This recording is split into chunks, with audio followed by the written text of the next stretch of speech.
Bonjour à tous et bienvenue dans Déclic, le podcast qui tente de décrypter Google Ads et plus généralement l'univers du SIA. Je suis Jérémy Lacoste, consultant SIA depuis plusieurs années et j'aurai le plaisir d'aborder plusieurs fois par mois une problématique search. Sans langue de bois mais toujours avec bienveillance, l'ambition au cours de chaque épisode est de déconstruire les mythes autour de Google Ads, une plateforme qui vient de fêter ses 20 ans, en partageant mes échanges, lectures et retours d'expérience. Pour ce 9e épisode, je vous propose d'échanger autour de la problématique des clics frauduleux en SIA. Pour rappel, on estime que 38% du trafic web est aujourd'hui généré par des robots. Selon une étude récente de la société Check, la fraude aux clics publicitaires représenterait tout de même 14% des clics sur Google Ads, soit pas moins de 42 milliards d'euros avec une dynamique en accélération depuis le Covid.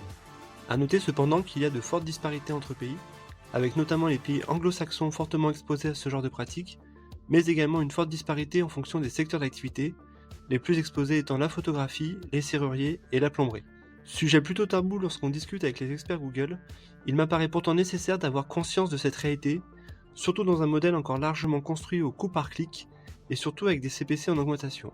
À date, la réponse de l'éditeur américain paraît bien timide, puisque même si chaque mois Google invalide un certain nombre de clics dits incorrects de votre facture, force est de constater que nous sommes bien loin des 14% annoncés par l'étude citée, mais après tout, difficile de scier la branche sur laquelle ils sont. Alors, qu'entend-on par clic frauduleux, et surtout comment s'en prémunir? Allez, je compte les points. Il y a à mon sens plusieurs types.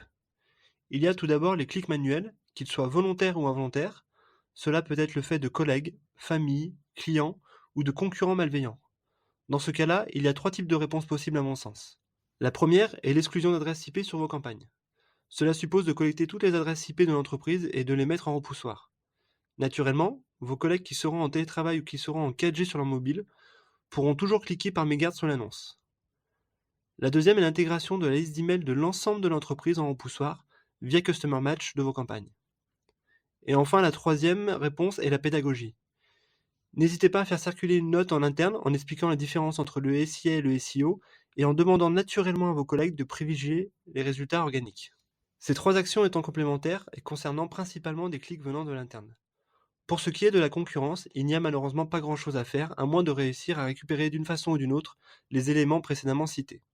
Le deuxième type de fraude répandue concerne les fermes de clics ou les bots plus difficilement détectables. Il s'agit finalement de clics automatisés qui peuvent impacter tout un secteur d'activité ou une entité particulière. Pour vous en prémunir, il vous faudra passer par un lecteur spécialisé comme ClickCase ou PPC Protect. Comment cela fonctionne? Ces solutions vous proposent d'intégrer leurs pixels de tracking dans votre environnement site pour analyser le trafic. Elles disposent déjà d'une banque de données d'IP ou de bots malveillants et au terme de 14 jours d'analyse, vous restituent un audit sur la qualité de trafic sain sur vos campagnes SIA. Par exemple, lorsque j'ai procédé à cet audit sur un compte français, j'avais seulement 3,5% de clics frauduleux, ce qui ne justifiait pas forcément de contractualiser avec une de ces solutions. Comment fonctionne ensuite le blocage? Ces acteurs interviennent a priori en bloquant la diffusion de l'annonce lorsqu'ils identifient un signal négatif, que ce soit un pool d'IP, une ferme de clics, un VPN, une correspondance géographique négative, un honeypot, une trop grande récurrence de clics, etc., etc. À ces actions via acteurs tierces, je vous recommande également de mener une analyse manuelle des logs sur votre site web qui vous permettra de suivre de façon granulaire l'ensemble du trafic sur votre site et d'identifier d'éventuelles anomalies afin de les corriger. Vous l'avez compris, à date, il n'y a pas vraiment de baguette magique, et ce sujet est encore embryonnaire en SIA. La raison? Google n'a en effet pas encore été éclaboussé par des sujets de fraude massive, contrairement à d'autres acteurs. Je pense notamment à Facebook, par exemple, qui pendant longtemps surévaluait et donc surfacturait ses campagnes de vidéos vues. Mais je pense également au milieu du programmatique qui est historiquement touché par ce type de fraude à grande échelle. On parle même d'une impression sur 2 qui serait soit non vue, soit frauduleuse. Pour corriger le tir, ces acteurs se dotent désormais de technologies de brand safety, un peu à la manière de ce que propose aujourd'hui Google pour ses campagnes display ou vidéo. Ainsi, désormais, l'annonceur peut piloter directement dans la console le contexte de diffusion, en excluant, premièrement, les emplacements qu'il juge non qualitatifs, et deuxièmement, exclure certains cas de diffusion comme les types de publics exposés ou les types de contenus.